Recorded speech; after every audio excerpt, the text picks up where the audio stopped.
Hi குட்டீஸ், எல்லாரும் எப்படி இருக்கீங்க? நல்லா இருக்கீங்களா? இன்றைக்கி அக்கா ஒரு குட்டி கதை சொல்ல போகிறேன்.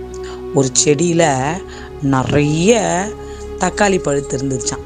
அப்போ பக்கத்து செடியில் நிறைய மிளகாய் காய்ச்சிருந்துதான். தெரியல உங்களுக்கு? மிளகாய் காய்க்கிறப்பவே பச்சையாக காய்க்கும். தக்காளி பச்சையாக தான் இருக்கும், ஆனால் உடனே என்ன ஆகும், நிறம் மாறிடும், ரெட்டு கலரில் வரும். உங்களுக்கு தெரியல தக்காளி அப்படின்னுச்சான். தக்காளியும் பச்சை மிளகாவும் பேசிக்கிச்சான்.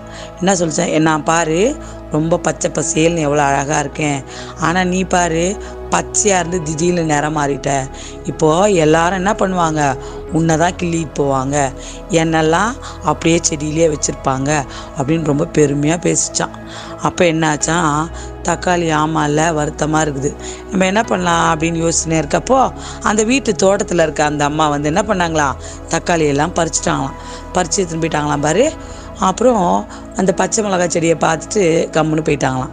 உடனே அதுக்கு ரொம்ப சந்தோஷமாக, பார்த்தியா தக்காளி, நீ பழுத்த உடனே உன்னை பறிச்சுன்னு போயிட்டாங்க, என்னெல்லாம் பறிக்கவே முடியாது, நான் இங்கேயே தான் இருப்பேன் அப்படின்னு ரொம்ப பெருமையாக பேசிச்சான் பாரு. அப்போது அந்த வீட்டுக்காரர் வந்து என்ன சொன்னாராம், இந்த பச்சை மிளகா ரொம்ப காரமாக இருக்குது, இந்த செடியை வைக்க வேணாம், சமையல்லாம் ரொம்ப காரமாக இருக்குது, இதை வெட்டி போட்டுலான்னு வெட்டி போட்டாங்களாம். பாரு பிள்ளைங்களா, வெயிலில் போய் காஞ்சி போய் அந்த செடி இறந்து போச்சான். எப்போவுமே தலைக்கான இருக்கக்கூடாது, பெருமை பாராட்டக்கூடாது, மற்றவங்கள என்ன பண்ணக்கூடாது, ஏளனமாக நினைக்கக்கூடாது, மற்றவங்களுக்கு நம்ம எப்போவுமே உதவிகரமாக இருக்கணும். எப்போவுமே கடவுளுடைய வார்த்தையை கேட்குற பிள்ளைங்களுக்கு மேட்டிமை இருக்காது, நான் என்ற கர்வம் இருக்காது. சரியா?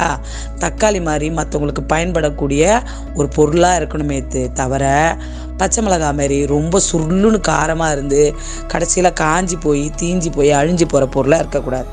அப்படி இருக்கக்கூடாதுன்றதுக்காக தான் பைபிளில் அநேக வசனங்கள் உண்டு. பெருமை உள்ளவனுக்கு கர்த்தர் எதிர்த்து நிற்கிறார். அவருக்கு பிடிக்காத காரியம் தாழ்மையாக இருக்கணும், பணிவாக இருக்கணும், அன்பாக இருக்கணும்.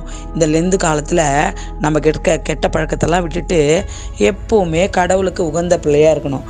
சரியா குட்டீஸ்? பாய் குட்டீஸ்.